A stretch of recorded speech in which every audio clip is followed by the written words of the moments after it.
श्रोताओं नमस्कार। समसामयिक विषयों पर आधारित हमारे साप्ताहिक कार्यक्रम बातों बातों में के आज के अंक के साथ मैं विकल्प शुक्ला।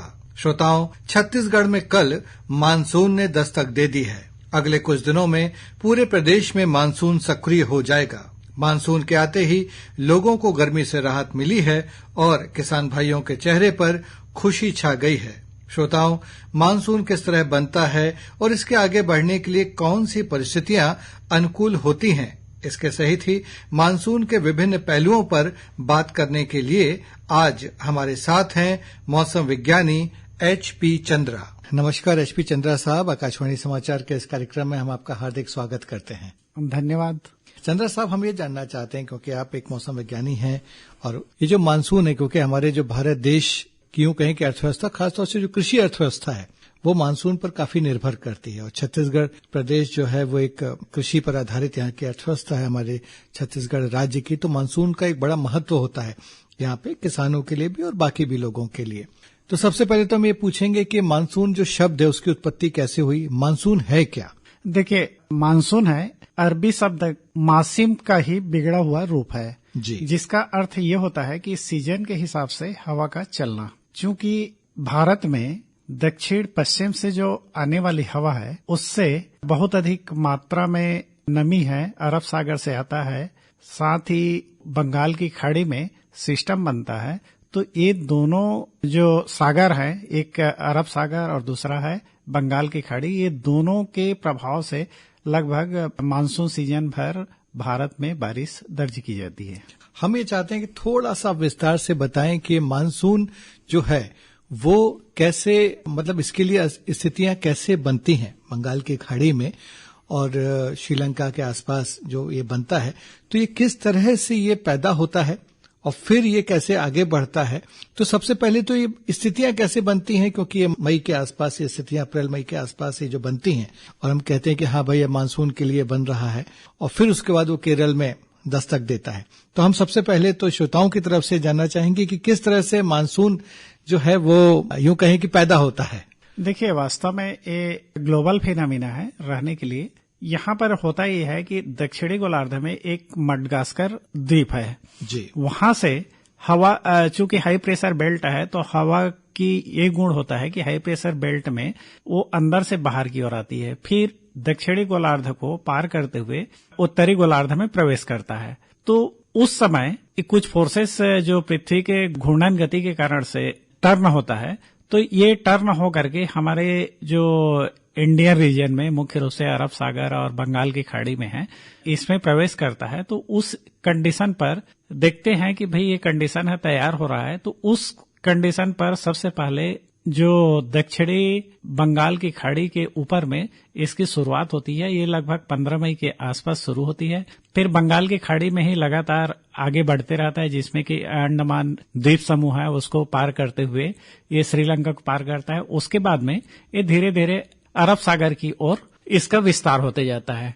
अब चूंकि ये जो है मडगास्कर के हाई प्रेशर बेल्ट के ऊपर में डिपेंड है, तो वहां से जो हवा चलती है वो रहती है साउथ ईस्टर्ली, और यहाँ पर हो जाता है जो घूर्णन गति के कारण है। तो यहाँ एक सोमालिया के पास में जो पर्वतमाला है तो उससे टकरा करके, और दूसरी चीज है कि एक फोर्स जो होता है जो पृथ्वी घूर्णन के कारण ये टर्न हो जाता है और ये साउथ वेस्ट डायरेक्शन से मूव होता है जी।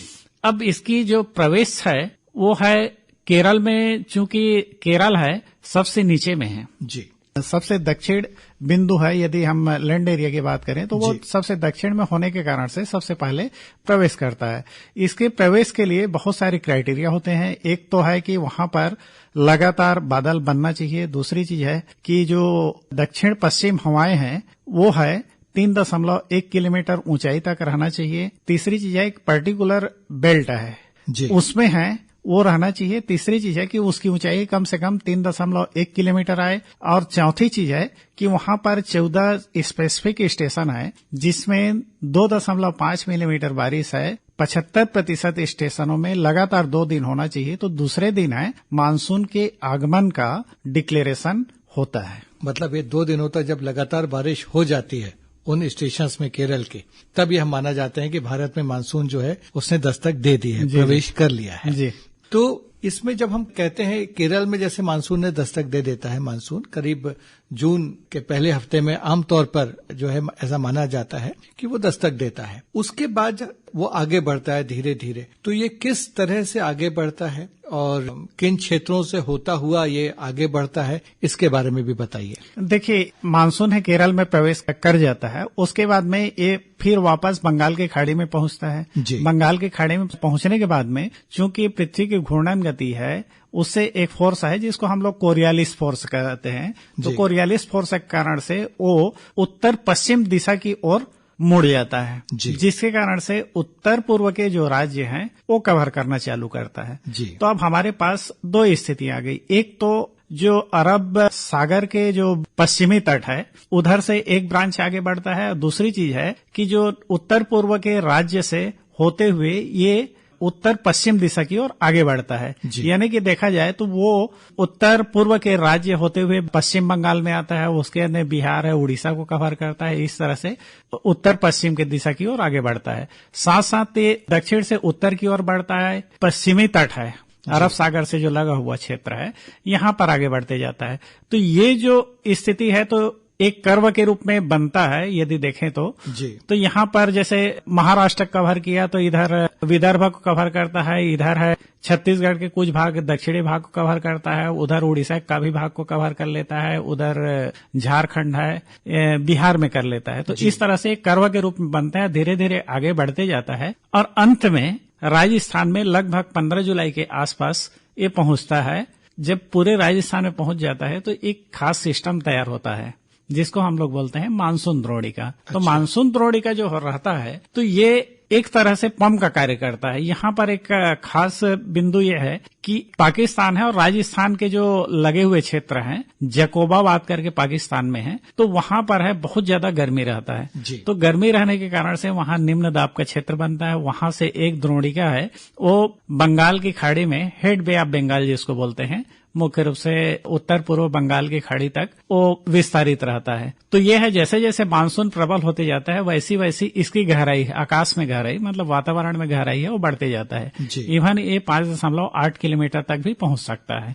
तो जितना ज्यादा इसकी गहराई बढ़ेगी उतना ही ज्यादा मानसून है वो सक्रिय होता है। दूसरी चीज है कि मानसून के जो सिस्टम जो मुख्य रूप से बनते हैं वो है बंगाल की खाड़ी में बनते हैं, तो उसको हम एमडी मानसून डिप्रेशन के रूप में जानते हैं। तो ये अपर या साइक्लोनिक सर्कुलेशन के रूप में हो सकता है या फिर लो प्रेशर एरिया के रूप में हो सकता है, डिप्रेशन के रूप में हो सकता है या डीप डिप्रेशन के रूप में हो सकता है।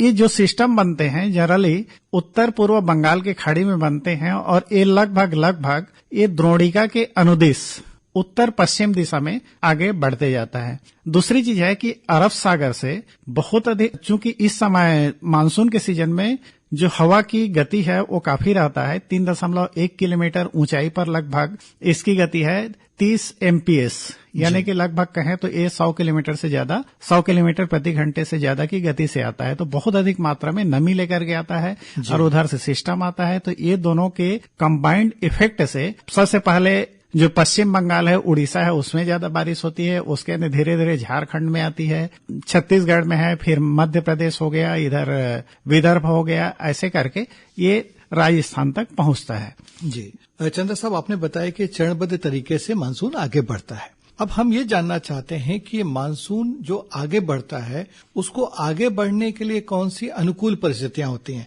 कभी कभी हम ये भी सुनते हैं कि भाई मानसून अटक गया, जैसे इस बार ही जो है वो बिपरजॉय जो आया था उसकी वजह से भी थोड़ा सा ये विलंब हुआ मानसून के आगे बढ़ने में। जिस गति से उसको आगे बढ़ना चाहिए था वो शायद 2 या 3 दिन फिर और विलंब आ गया।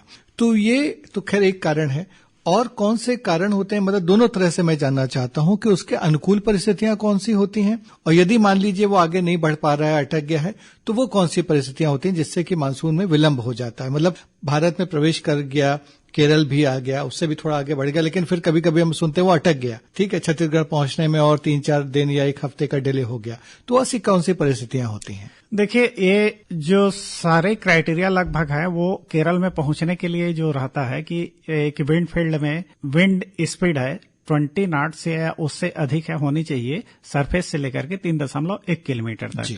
तो ये दक्षिण पश्चिम से आता है और इसको कंट्रोल करने वाला मडगास्कर जो द्वीप है वहां पर हाई प्रेशर बेल्ट है। यदि हाई प्रेशर बेल्ट कमजोर होगा तो यहाँ पर आने वाली हवा कमजोर हो सकती है। दूसरी चीज है कि हवा है कभी भी बहता है तो उच्च दाब से निम्न दाब की ओर बहता है। तो जैसे लैंड एरिया है भारत की, वो इस समय इसको एक्चुअल में बोलते हैं हम लोग समर सीजन जी। तो समर सीजन में लैंड एरिया है ज्यादा गर्म होता है और समुद्री एरिया है अपेक्षाकृत ठंडा होता है। तो इसके कारण से लो प्रेशर है वो लैंड एरिया में बनता है और हाई प्रेशर है वो समुद्री एरिया में रहता है। तो हवा बहेगी तो हाई प्रेशर से लो प्रेशर की ओर बहेगी, यानी कि अरब सागर से हमारे लैंड एरिया में है भारत के भूमि की तरफ वो चलना प्रारंभ करता है। लेकिन उसकी गति है जो कंट्रोल करने वाला है, एक तो मडगास्कर द्वीप है जहां पर की हाई प्रेशर बेल्ट है, वहां से निकलने वाली हवा है कितनी स्पीड से आ रही है। दूसरी चीज है कि ये हमारा जो टेम्परेचर ग्रेडियंट है या प्रेशर ग्रेडियंट है जिसको बोले, मतलब प्रेशर के जो